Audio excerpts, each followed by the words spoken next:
NEET के लिए इस क्वेश्चन में हम यहाँ पर हिस्टेरिसिस लूप के विषय में बात करेंगे, जो फेरोमैग्नेटिक मटेरियल का स्पेशल प्रॉपर्टी होता है, जो जनरली नीट के एग्जाम में पूछा जाता है। तो यहाँ पर हम देख पा रहे हैं कि यहाँ पर इंटेंसिटी ऑफ मैग्नेटाइजेशन को हमने दिखाने की कोशिश किया है एच के साथ कैसे वैरी करता है। तो सबसे पहले इंटेंसिटी ऑफ मैग्नेटाइजेशन हम समझते हैं क्या होता है। किसी फेरोमैग्नेटिक मटेरियल का इंटेंसिटी ऑफ मैग्नेटाइजेशन आई से हम रिप्रेजेंट करते हैं, जो magnetic pole strength upon area या magnetic dipole moment upon volume के बराबर होता है। तो मटेरियल का जो पोल स्ट्रेंथ है अपॉन उसका मटेरियल का क्रॉस सेक्शनल एरिया, या मटेरियल के अंदर जो मैग्नेटिक डाइपोल मोमेंट आया है अपॉन उस मटेरियल का वॉल्यूम, ये इंटेंसिटी ऑफ मैग्नेटाइजेशन को रिप्रेजेंट करता है। और सपोज करिए हमारे पास ये सोलेनॉइड है, इसमें नंबर ऑफ टर्न्स n है पर यूनिट लेंथ, और आई करंट इस सोलेनॉइड में फ्लो हो रहा है। तो इस सोलेनॉइड के सेंटर पर magnetic field mu not H होता है, जिसको म्यू नॉट एन आई से रिप्रेजेंट करते हैं, और एन आई एच कहलाता है, जो एच मैग्नेटिक इंटेंसिटी है जो मटेरियल से इंडिपेंडेंट होता है। तो कई बार नीट के एग्जाम में पूछा है कि बी और एच में कौन मटेरियल से इंडिपेंडेंट होता है। तो ध्यान देने की बात है, एच जो होता है वो मटेरियल से इंडिपेंडेंट होता है, क्योंकि इसमें म्यू नहीं आ रहा है, केवल number of turns and per unit length और करंट आ रहा है। जबकि बी में म्यू भी आ रहा है और एन आई भी आ रहा है, इसलिए बी मटेरियल पर डिपेंड करता है। लेकिन एच एन आई के बराबर है, इसमें म्यू नहीं है, इसलिए मटेरियल पर डिपेंड नहीं करता। तो एग्जाम में पूछता है बी और एच में कौन मटेरियल से इंडिपेंडेंट है, तो इसको ध्यान दीजिए। एच जो है एन आई के बराबर है, इसमें म्यू नहीं आता, इसलिए यह मटेरियल पर डिपेंड नहीं करता। अब हम क्या कर रहे हैं कि यहाँ पर एक फेरोमैग्नेटिक मटेरियल को लिए हैं, ये छोटा सा रॉड है, फेरोमैग्नेटिक मटेरियल है। जब मटेरियल इसमें नहीं था तो सोलेनॉइड के सेंटर पर magnetic field B nought mu not H के बराबर था। अब जब इसके अंदर मटेरियल हमने रख दिया तो इस मटेरियल के अंदर जो मैग्नेटिक फील्ड बी है वो mu naught H plus I होगा, क्योंकि आई इंटेंसिटी ऑफ मैग्नेटाइजेशन है जो इस मटेरियल में मटेरियल को मैग्नेटाइज होने के कारण इसमें इंटेंसिटी आ गया, इसलिए इस मटेरियल के अंदर net magnetic field mu not H plus I होगा। आई वही है जो यहाँ पर हमने इंटेंसिटी ऑफ मैग्नेटाइजेशन के रूप में इस तरह से पोल स्ट्रेंथ अपॉन एरिया या magnetic dipole moment upon volume से रिप्रेजेंट किया है। इसका मतलब जो फेरोमैग्नेटिक मटेरियल इस सोलेनॉइड के अंदर रखा गया उसमें मैग्नेटिक फील्ड की वैल्यू अब बढ़ गया, इंटेंसिटी ऑफ मैग्नेटाइजेशन इसमें आने के कारण, और फील्ड की दिशा में मैग्नेटाइज होता है, इसलिए नेट मैग्नेटिक फील्ड इसके अंदर इस तरह से B equal to mu not H plus I से रिप्रेजेंट किया जाएगा। अब एच हम समझ गए कि इंटेंसिटी ऑफ मैग्नेटाइजेशन क्या है।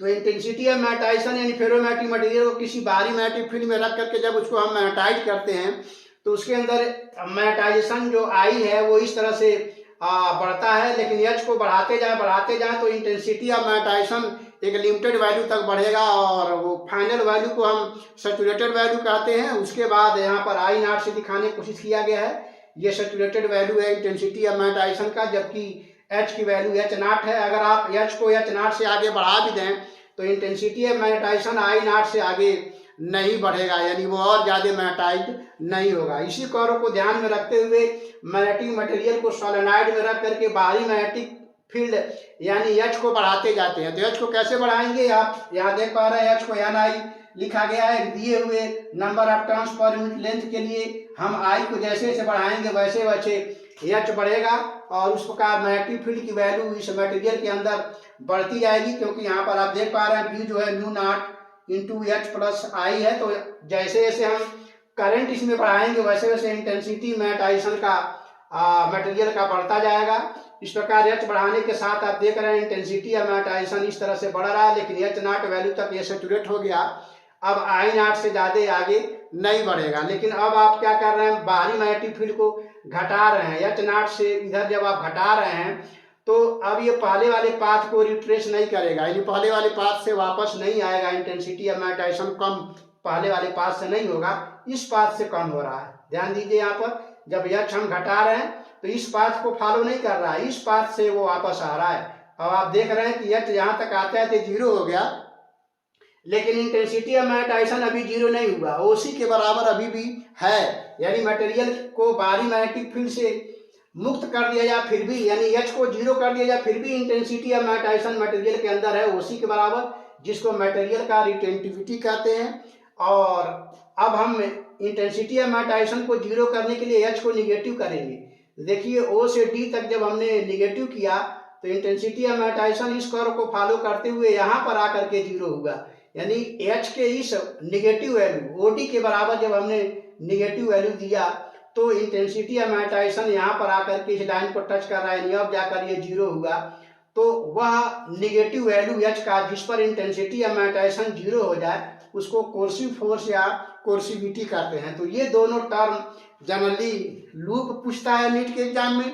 रिटेंटिविटी क्या है, ये OC, और कोर्सिविटी क्या है, OD, निगेटिव H की वैल्यू कोर्सिविटी, ये नीट के एग्जाम में जनरली पूछता है। तो हम समझते हैं यहाँ पर आप समझ पाए होंगे। मैं फिर से एक बार इसको रिपीट करने की कोशिश करता हूँ। H को बाहरी मैग्नेटिक फील्ड को 0 करने के बाद, यानी H को 0 करने के बाद अभी भी मटेरियल के अंदर जो इंटेंसिटी ऑफ मैग्नेटाइजेशन यानी मैग्नेटिक प्रॉपर्टी जो उसके अंदर है OC, उसको रिटेंटिविटी कहते हैं।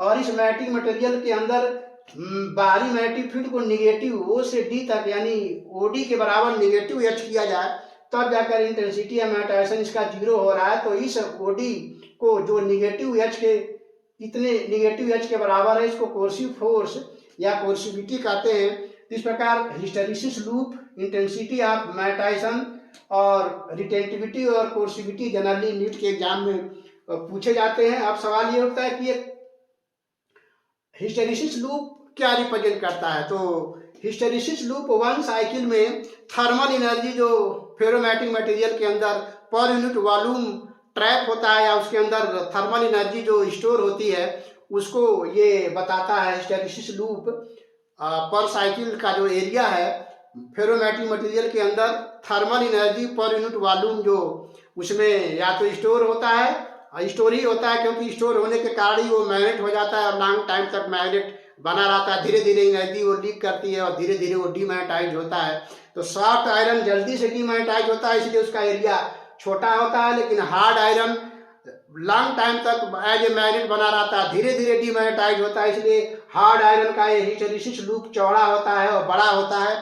तो ये ध्यान देने की जरूरत है। तो हम समझते हैं ये काफ़ी अच्छे से आप यहाँ समझ पाए होंगे। तो फिर से ध्यान दीजिए B और H में कौन सा इंडिपेंडेंट होता है मटेरियल से, तो वो हो गया H इंडिपेंडेंट ऑफ मटेरियल होता है यानी मटेरियल पर डिपेंड नहीं करता, B मटेरियल पर डिपेंड करता है।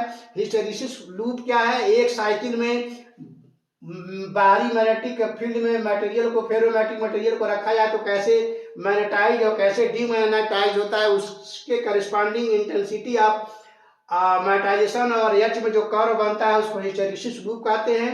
H को 0 करने के बाद अभी भी OC के बराबर मैग्नेटाइजेशन है मटेरियल के अंदर, उसको रिटेंटिविटी कहते हैं। और इंटेंसिटी ऑफ मैग्नेटाइजेशन को जो OC के बराबर है इसको 0 करने के लिए कितना निगेटिव मैग्नेटिक फील्ड देते हैं उसको कोर्सिविटी कहते हैं।